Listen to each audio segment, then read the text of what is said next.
म्हणजे विकसित भारताकरता विकसित महाराष्ट्र तयार करण्याचा रोड मॅप आहे।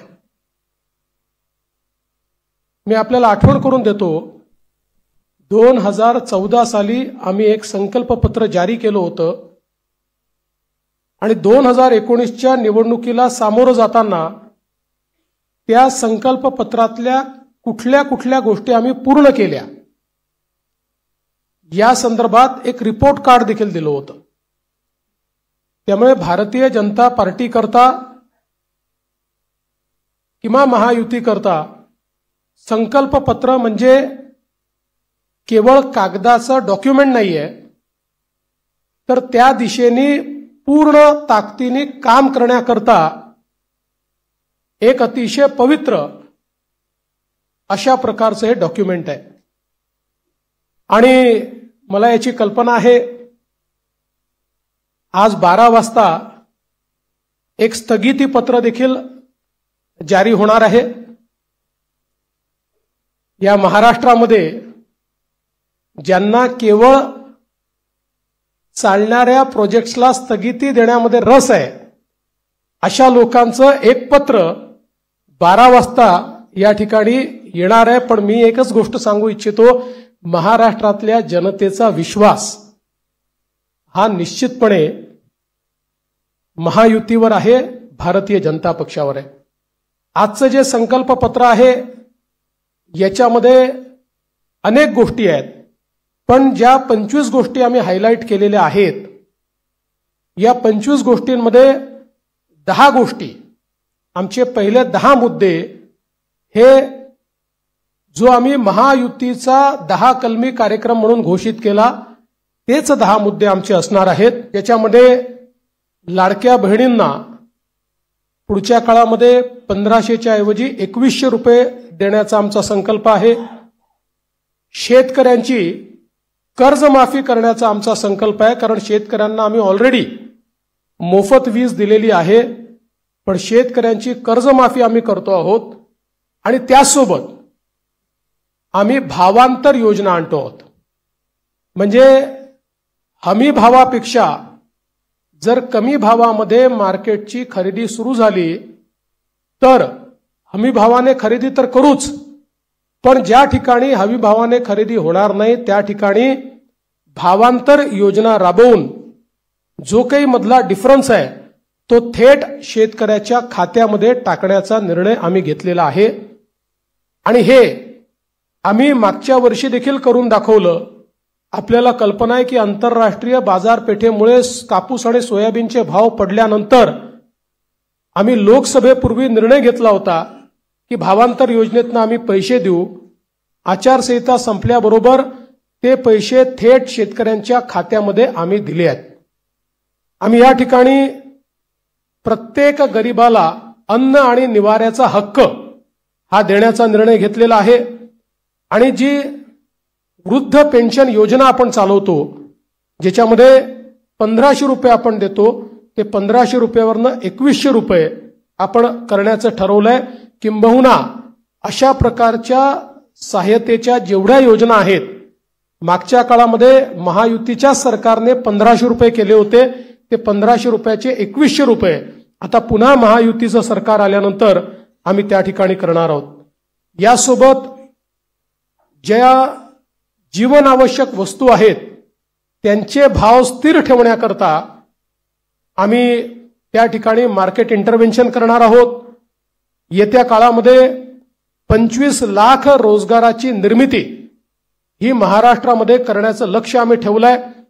आता ज्या गतिशीलतेनं महाराष्ट्रामध्ये औद्योगिकरण होत आहे आणि एफडीआय मध्ये देशाच्या 52% एफडीआय आपल्याकडे आलाय, मला विश्वास आहे की 25 लाख रोजगाराच्या संधी आम्ही तयार करू। आणि त्याचसोबत 10 लाख विद्यार्थ्यांना या ठिकाणी विद्यावेतनाच्या माध्यमातून आम्ही त्या ठिकाणी नोकऱ्या करण्याकरता किंवा त्यांना रोजगार देण्याकरता अग्रसर असणार आहोत।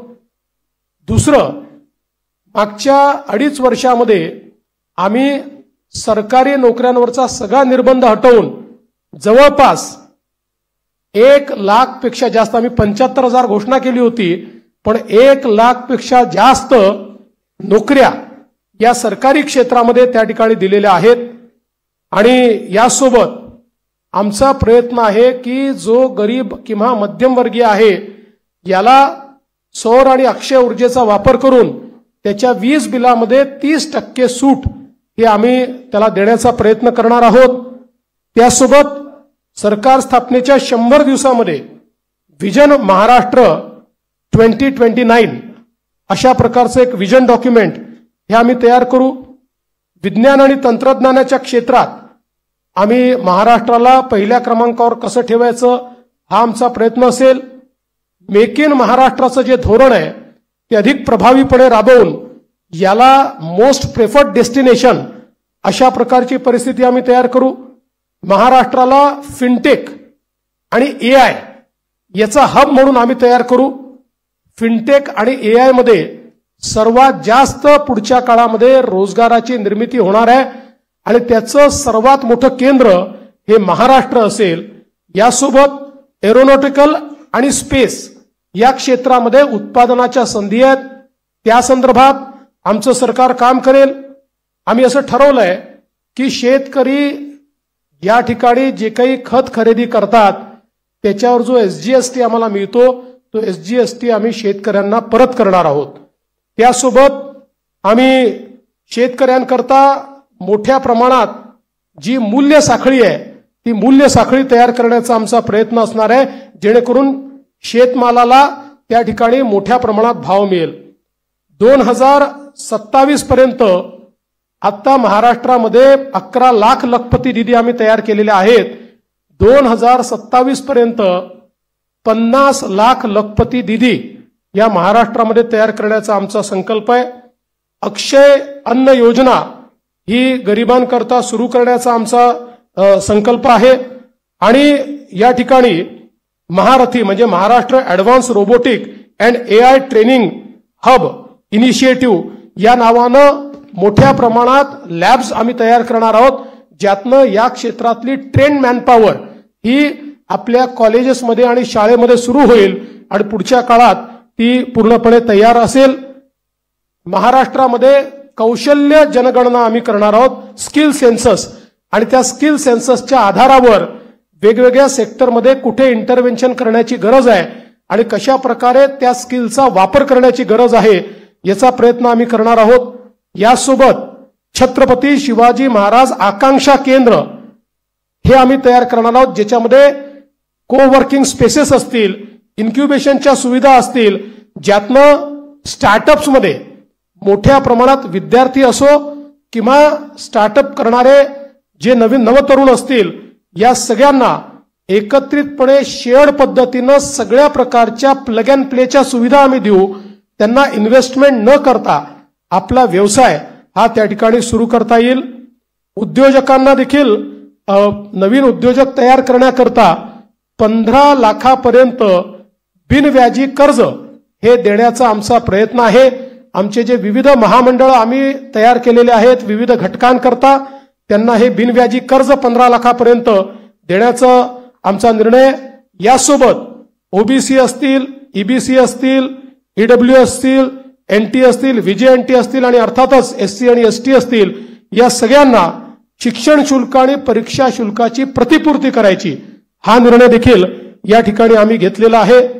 युवांमध्ये मोठ्या प्रमाणात फिटनेस असला पाहिजे या दृष्टीनं स्वामी विवेकानंद युवा आरोग्य आणि फिटनेस कार्ड हे आम्ही तयार करणार आहोत आणि युवांच्या फिटनेस करता एक मोठी मोहीम हातामध्ये घेऊन क्रीडा क्षेत्रामध्ये आणि फिटनेसच्या क्षेत्रामध्ये मोठ्या प्रमाणात संधी उपलब्ध करून देण्याचा आमचा प्रयत्न आहे।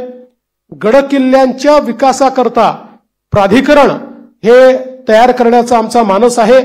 मागच्या काळात काही गडकिल्ल्यांकरता आपण केला पण सर्व गडकिल्ल्यांचं संवर्धन करणारं एक प्राधिकरण हे या ठिकाणी आम्ही तयार करणार आहोत आणि ज्येष्ठ नागरिकांना प्राधान्य देण्याच्या दृष्टीनं एक ज्येष्ठ नागरिकांसाठी विविध सेवा देणारं धोरण आज आपल्याकडे आपण अनेक सेवा देतो पण त्या सगळ्या ज्या सेवा आहेत या सेवांचं एक एकत्रित धोरण हे तयार करण्याचा आमचा प्रयत्न आहे। एकूणच जर आपण विचार केला तर प्रधानमंत्री महोदयांनी आपल्याला जो काही संदेश या ठिकाणी दिलाय की गरीब, शेतकरी, महिला आणि युवा हे जे 4 घटक आहेत जे विकसित भारत तयार करणार आहेत, या 4 घटकांना समोर ठेवून आणि त्यांच्यासोबत सिनियर सिटीजन्सला सोबत ठेवून सर्व जाती धर्माचे लोक हे या ठिकाणी आमच्या योजनांमुळे लाभान्वित होतील अशा प्रकारचं एक संकल्पपत्र तयार केलंय.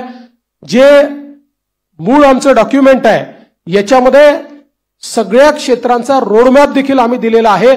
त्या क्षेत्रांमध्ये काय होणार आहे हे देखील आम्ही सांगितलेलं आहे. आता मी त्यातले फक्त 25 हायलाइट आपल्याला सांगितलेले आहेत. आपण जर आमचं पूर्ण डॉक्युमेंट वाचलं तर याच्यामध्ये कुठलंही क्षेत्र सुटलेलं नाही.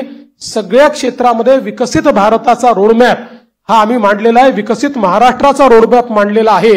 आणि आमचा प्रयत्न आहे, जसं आता सुधीर भाऊंनी सांगितलं की या ठिकाणी आम्ही अर्ध्या ट्रिलियनचा मार्क महाराष्ट्राने पार केलाय आणि महाराष्ट्र देशातली पहिली $1 ट्रिलियन इकॉनॉमी करण्याकरता आम्ही सगळे संकल्पित आहोत.